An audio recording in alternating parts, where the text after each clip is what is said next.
Dans cette vidéo, nous allons voir comment installer une machine virtuelle avec Windows Server 2022. Donc pour ce faire, on va commencer par créer une nouvelle machine virtuelle.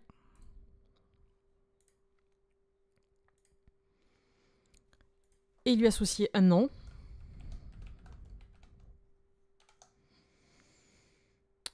Et en plus de ça, je vais également lui préciser un emplacement, puisque je n'utilise pas l'emplacement par défaut, mais j'utilise un disque externe pour stocker toutes mes machines virtuelles. Je précise que c'est un Windows 2022. Je vais lui associer 4 Go de RAM, un disque de 80 Go et je vais venir modifier quelques éléments de configuration, notamment dans le réseau, où je vais choisir un accès par pont qui me permettra d'avoir un accès direct au réseau local physique. Et je vais venir dans stockage pour sélectionner l'image ISO qui va me permettre de faire l'installation.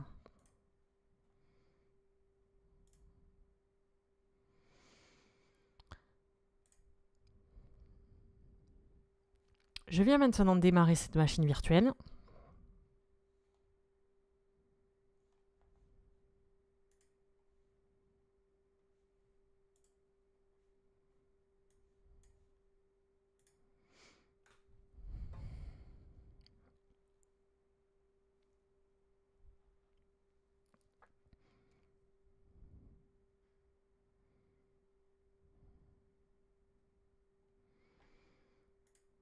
Sur la première fenêtre, je vais laisser les paramètres par défaut.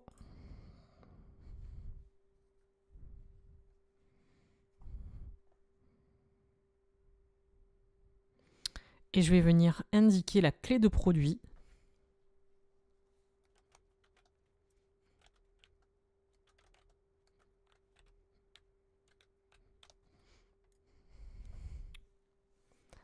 Ici, je vais venir choisir d'installer Windows Server 2022 standard avec l'expérience de bureau qui me permettra d'avoir l'environnement graphique installé.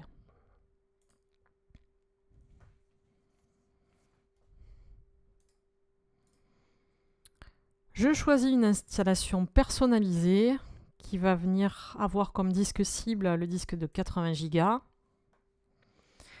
Et c'est parti pour les différentes étapes d'installation.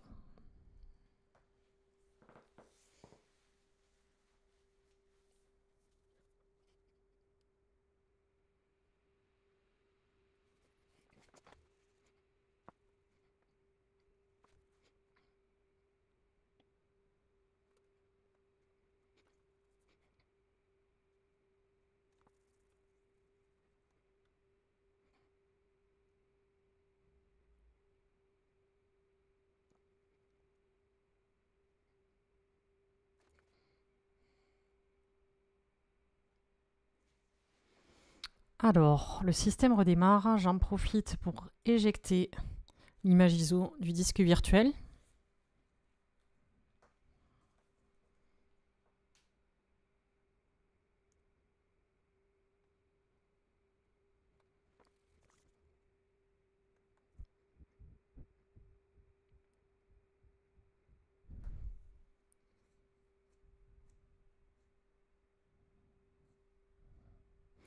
L'installation est quasiment terminée, il ne me reste plus qu'à indiquer le mot de passe de l'administrateur.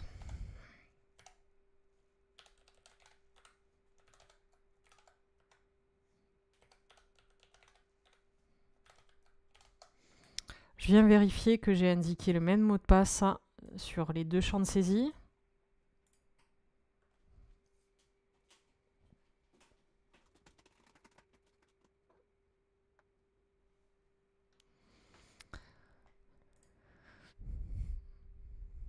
Je vais pouvoir maintenant me connecter.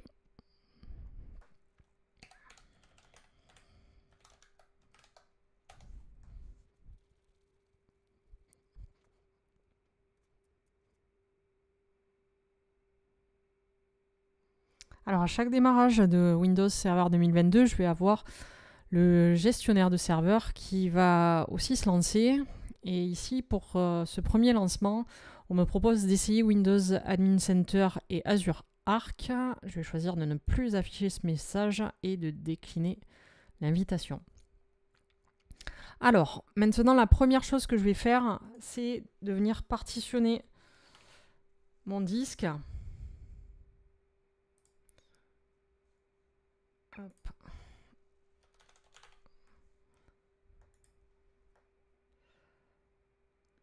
Et pour ça, je viens dans la gestion des disques.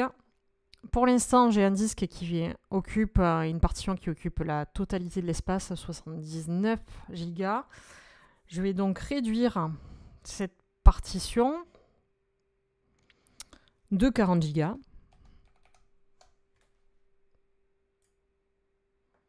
Ce qui me laisse donc un espace libre dans lequel je vais créer une nouvelle partition. Je prends tout l'espace disponible et je l'appelle Data. Ainsi, je vais avoir une partition système et une partition pour le stockage de données.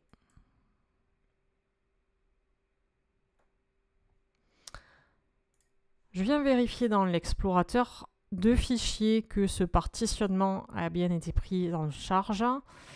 Et je vois que j'ai effectivement un lecteur C de 40 Go et un lecteur E de quasiment 40 Go également.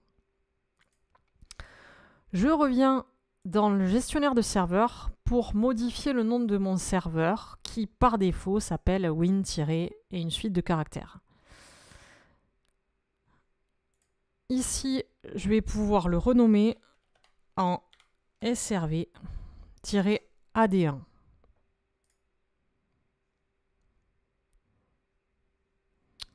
Une fois ce renommage effectué, on m'invite à redémarrer le système d'exploitation.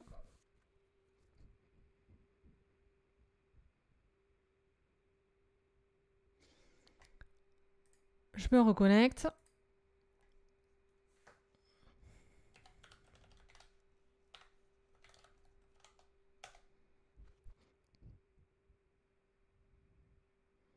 Alors, étant donné qu'on va se servir pas mal de ce gestionnaire de serveur, je vais l'épingler dans la barre des tâches.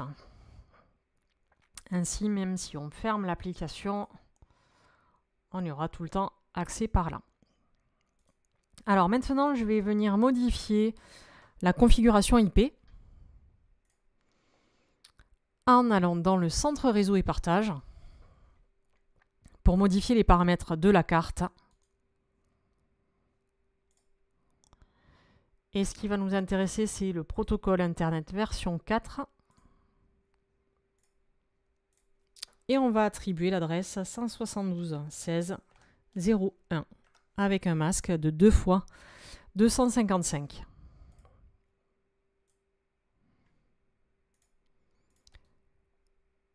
Je vais venir vérifier que j'ai bien cette adresse IP qui s'est mise à jour et je viens dans un invite de commande pour ça. Je tape la commande ipconfig et je vois bien que l'adresse IP de ma machine est bien la 172.16.0.1. L'installation de Windows Server 2022 et sa configuration de base est à présent terminée. Je vous invite à aller voir la prochaine vidéo pour voir comment on installe Active Directory Domain Services et le serveur DNS.